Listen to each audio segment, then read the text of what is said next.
Once upon a time in a far-off place where the sun always shone and the flowers always smiled, there lived a little boy named JJ. He was a happy little boy who loved to laugh and play. But JJ had a problem. He didn't know his colors.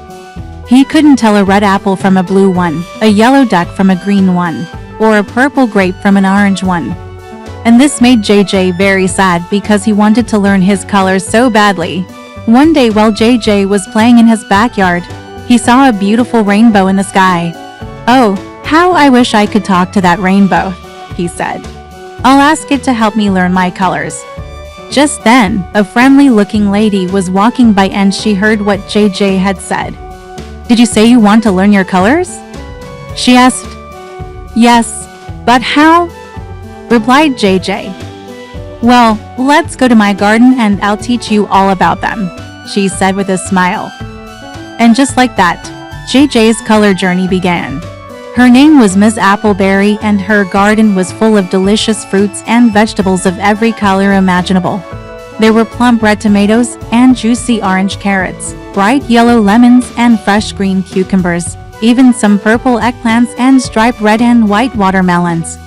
Jay's eyes popped open in surprise. He had never seen so many different colored foods in one place before. "Wow, Miss Appleberry, your garden is amazing," he exclaimed. "Thank you," she said. "Now let's get started with our lesson. Can you name that color? What's that fruit?"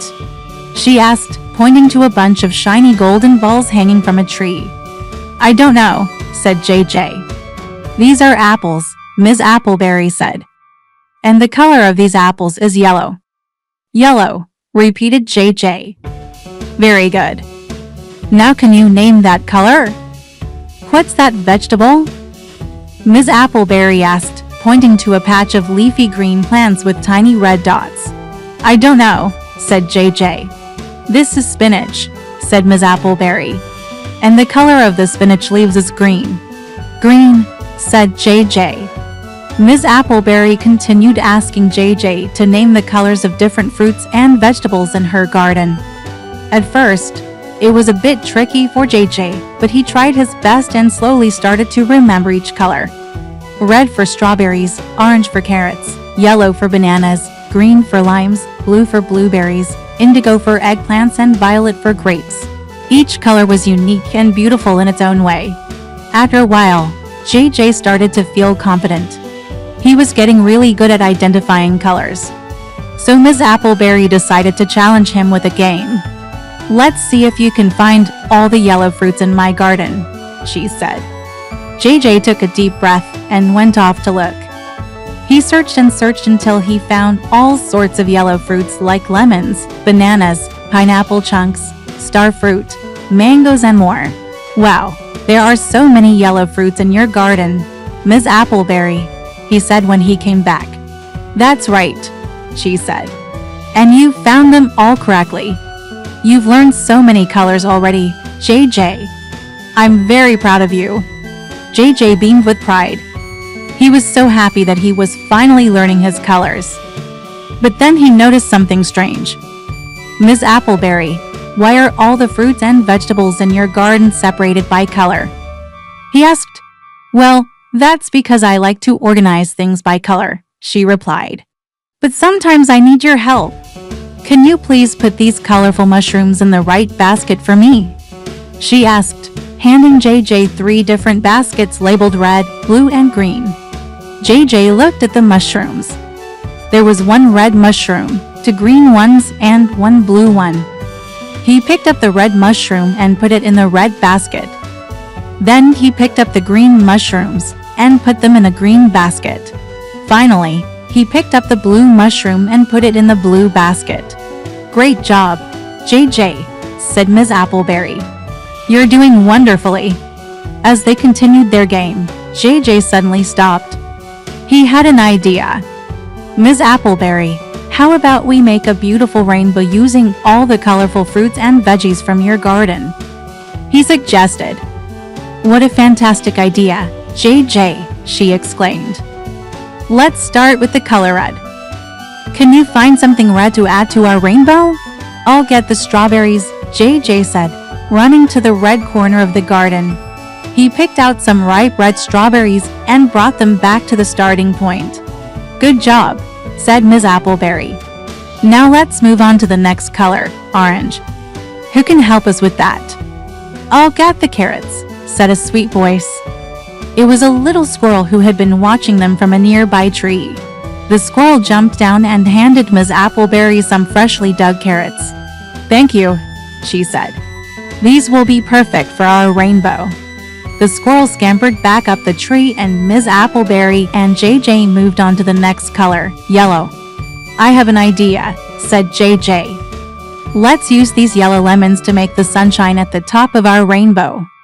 "That's a great idea, JJ," said Ms. Appleberry.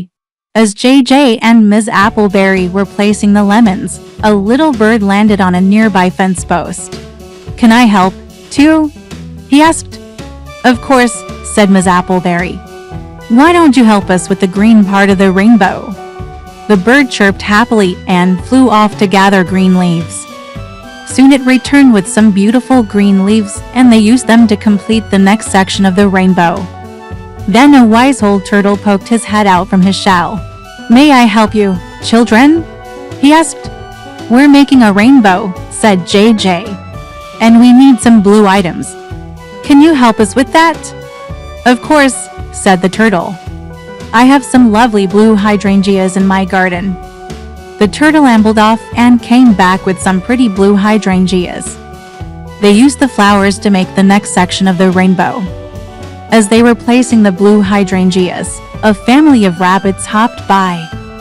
"What are you doing?" asked the mother rabbit. "We're making a rainbow," said JJ. "That sounds fun. Can we help?" asked one of the baby rabbits. "Of course," said Ms. Appleberry. "Why don't you bring some indigo-colored vegetables over here?" The baby rabbits hopped off and returned with some indigo radishes. They helped place the radishes on the rainbow. Finally, they needed something violet. "I think we're all out of violet items," said Ms. Appleberry. "Oh, I have some beautiful violet grapes," said a sweet voice. It was an elderly lady who lived in a house near the garden. She handed Ms. Appleberry a bunch of ripe violet grapes. "Thank you," said Ms. Appleberry. "These will be perfect for our rainbow." Together, they placed the grapes on the rainbow, completing it. "It's so beautiful," JJ exclaimed. "I'm so glad we could make this together," said Ms. Appleberry. The squirrel, the bird, the turtle, the rabbits, and the old lady all joined in a big group hug. They were so happy to have made such a beautiful rainbow together. And JJ was so happy that he had learned all the colors to help make it. At that moment, JJ knew that he would never forget his colors again. The joy he felt from creating something so beautiful with his new friends was a feeling he would treasure forever. From that day on, whenever JJ saw something that reminded him of Miss Appleberry and her garden, he would remember his colors and feel a warm, happy feeling inside. The end.